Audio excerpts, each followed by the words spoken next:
Калыптанган көз караштарды жоюу, кыялдарды ишке ашыруу, бирдей укук, бирдей мамиле. Аймактарда даярдалган теңдик уктуруусун сунуштайбыз. Мурунку убакыттан бери кеңири тараган стереотиптердин бири эркектер күчтүү, алар эч качан наалыбайт, кыйналып турса да билдирбеш керек. Ушул принципти карманып, мырзалар докторлорго да барып көрүнбөйт. Калыптанып калган стереотиптик көз караш өлүмгө чейин алып келиши мүмкүн. Бул тууралуу эксперттер айтат. Кыргызстанда эркектердин жүрөк, кан тамыр, инсульт, инфаркт жана кан диабетин алдын алуу максатында мырзаларды өз ден соолугуна кам көрүү үчүн жооптуу бол акциясы өткөрүлүп турат. Талас облусунун үй-бүлөлүк медицина борборунун мейманы Мансура Анакеева иш-чара Таласта кандай өтүп жатканы тууралуу айтып берди. Негизи эле аялдар төрөйт, баласы менен медициналык мекемелерге көбүрөөк кайрылат экен. Ал эми эркек жарандар болсо, дарыгерге кокустан бир иштеп калып, медициналык кароодон өтсө, же болбосо бир ооруп калып гана кайрылбаса, көп учурларда эркек жарандар кайрылышпайт экен. Ошондуктан эркектер арасында ушул жогоруда айтылган ооруларды эрте аныктоо максатында жооптуу бол акциясы эркектерге багытталып жасалып жатат. Анакееванын айтымында медициналык мекемелерге келген мырзалардын бою, салмагы ченелип, ашыкча салмак болсо меймандар туура тамактануу боюнча кеңештерди беришет. Андан тышкары, Саламаттык сактоо министрлиги тарабынан даярдалган колдонмолор аркылуу келерки 10 жыл ичинде жугуштуу эмес ооруларга чалдыгып калышына канчалык коркунуч бар экенин аныкташат. Ошол колдонмолордун өзүнүн проценттик көрсөткүчтөрү бар. Эгер жогору көрсөтүп калса, ал учурларда сөзсүз түрдө дарыгерге жөнөтүшөт. Андан ары дарыгер тиешелүү анализдерин тапшыртып, көзөмөлгө алып, диспансерлик тиешелүү дарылоону же болбосо алдын алууну жүргүзүшөт ушул пациент менен. Алгач рет акция 2019 болгон. Андан кийин 2022 жылы өткөрүлгөн. Ошондо жогору кан басым жана кант диабет оорусуна чалдыгып, бирок өздөрү билбей жүргөн 100дөн ашык адам аныкталган. 2022 жылы ушул акциянын негизинде кан басымы жогору болгон 93 эркек табылды. Андан тышкары кант диабетине чалдыккан 10 эркек табылды. Табылгандан кийин мейман айымдар үй-бүлөлүк дарыгерлерге жөнөтүшүп, диспансерлик көзөмөлгө алып, тиешелүү дарылоо иштерин жүргүзүү керек болсо, ошондой иштерди жүргүзүүдө. Ден соолукка кам көрүү үчүн бир гана дарыгердин көзөмөлүндө болуудан тышкары туура тамактанып, спорт менен да машыккан пайдалуу.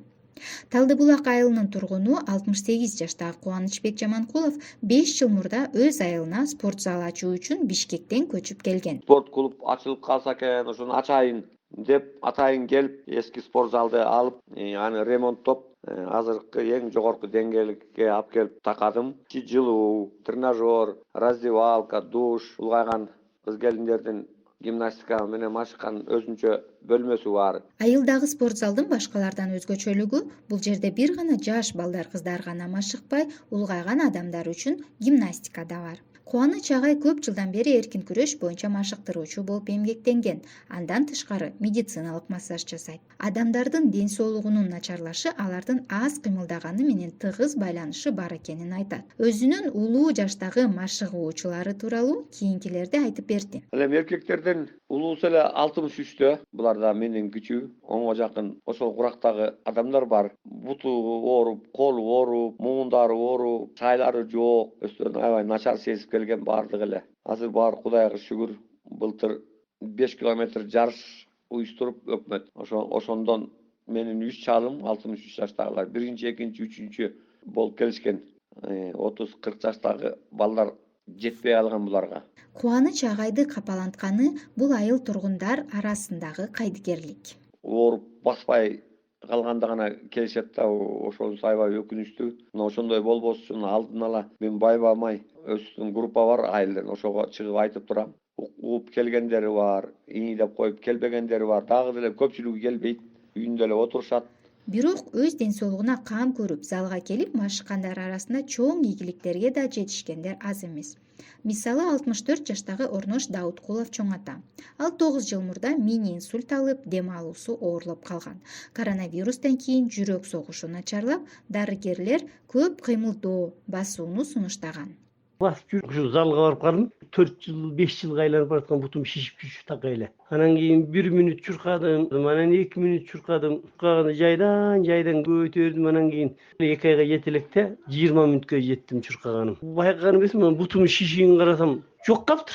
Анан эле кызыгып, анан кийин эртең менен да бассам, кечинде залга барып чуркайм. Эми Кудай сактасын, оорубаган кишидей эле болуп калдым мен азыр уже. Залдан калбайм. Ошо инсульт жакшы болот экен, Кудай буйрса, жүрөк ооруу деле жакшы болот экен. Дары дегенди колдонбой калдым. Бүгүнкү материал стереотиптерге баш ийбей, эркектер да ооруга чалдыгат экенин моюнга алып, эрте убакта эле текшерилип, дарыгерлерге көрүнүп турушу керектигин далилдеди.